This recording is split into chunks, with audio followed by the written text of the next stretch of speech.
Alright, boys, by popular demand, here is my review of Stranger Things Season 2. And by popular demand, I of course mean that one person left one comment asking me to make this review, and they probably forgot they left it and won't watch this video anyways. But hey, I'm here for any support I can get on this channel, so let's go ahead and give you my spoiler-free review of Stranger Things Season 2. I'm going to keep it spoiler-free because that's what the comment asked for. And another thing, I mentioned in my last video on the first season that I am way behind. I have this horrible habit of waiting for TV shows to leave their prime, and then I watch them. I did it with Game of Thrones, I did it with, what's the recent one? The Boys, I did it with all these different shows, and now I'm doing it with Stranger Things. So yes, this show is far past its prime, it's now over, but I don't care, I'm reviewing it anyways now that the entire show is out and I can binge it. So what did I think of Season 2? It was pretty good. If you're looking for my simple review, there it is. You can now leave and screw my watch time over.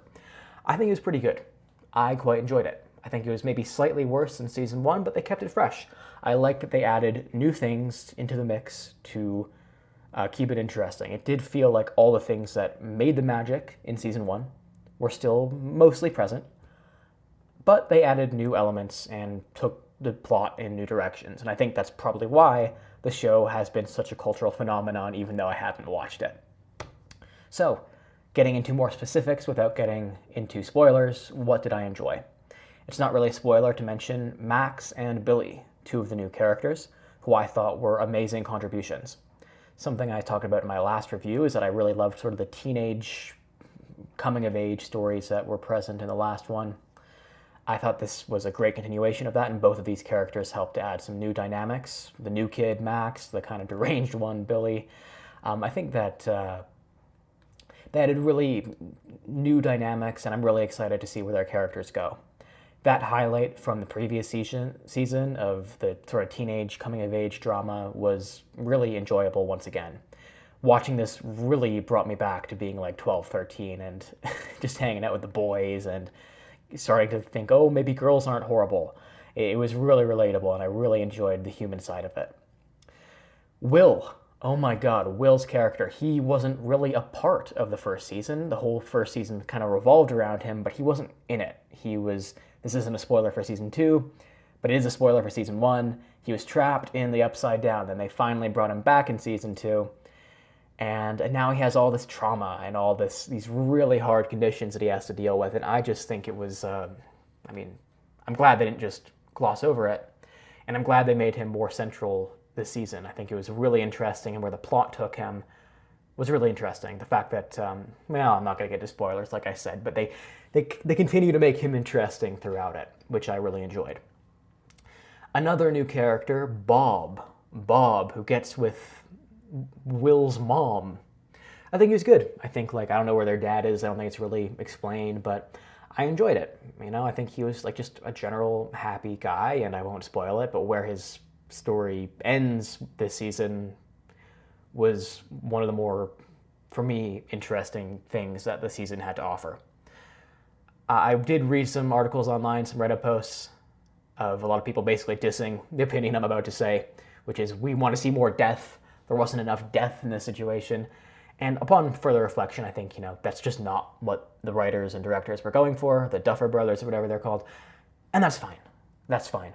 I personally prefer grittier shows where characters come and go. I find that to be very fun. I find it to be very impactful. And I didn't do a whole lot of that, which isn't personally what I like. But I also think that, to be honest, it's kind of refreshing to not have a show that feels like it has to kill off all of its characters in order to entertain you. The final new character that was introduced this season was kind of a minor character. I don't even remember his name. He's just sort of this doctor from the laboratory, and I think that was all very interesting too. Where they took the laboratory this season was, in my opinion, very good, making it very clear that the villains of the show are sort of these upside-down dimension things, not necessarily the lab. The lab is sort of, a friend, enemy, it's kind of in between. It can be a good thing, it can be a bad thing. It's, definitely not perfect, but it's a more nuanced part of the show that acts as an interesting plot device. Steve, oh my god, I did not like Steve in the first season. But this second season, I think he really, really started to shine. Even towards the end of the first season, to be honest. At the beginning of the first season, he was kind of just annoying, kind of a caricature of a douchebag in high school. Then he kind of got humbled at the end of season 1 when he was a total pussy, and throughout this season, he's starting to gain some of his macho back, but in a much more grounded, fun way. I loved seeing him and Dustin's relationship. Absolutely incredible. Really enjoyed it. That's another breakout. I really loved Dustin from the first season, but we didn't get much out of him. And I think we really did get quite a lot out of Dustin in season 2. I'm not going to spoil what it is, but his relationship with a certain being, that's so non-specific. His little pet, let's call it his pet.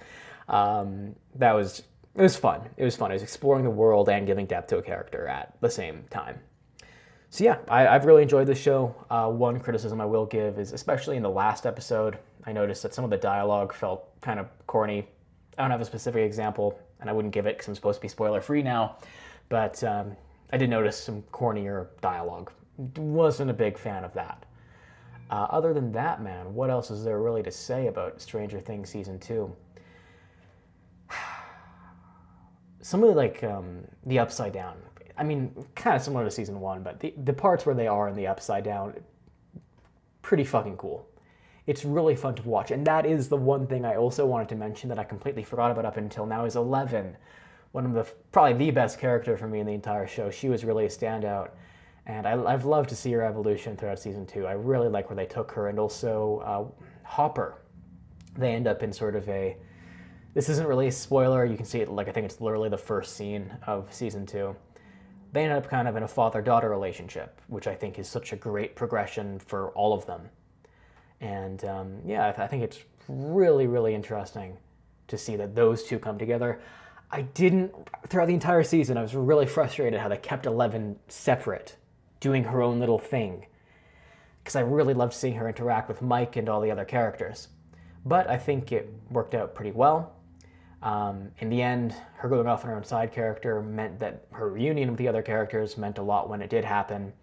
And now going forward, I think it's going to be, I'm glad that they're not going to keep doing that in Season 3. I have watched a little bit of Season 3. And I won't get into it too much, but I think, keeping her away from Max for a season, having their meeting be interesting, keeping her away from Mike, really built some tension that made me care about the characters more. And so after finishing the season, it's like, okay, fine, you did the right thing, definitely the right creative decision, but it was frustrating while it was happening.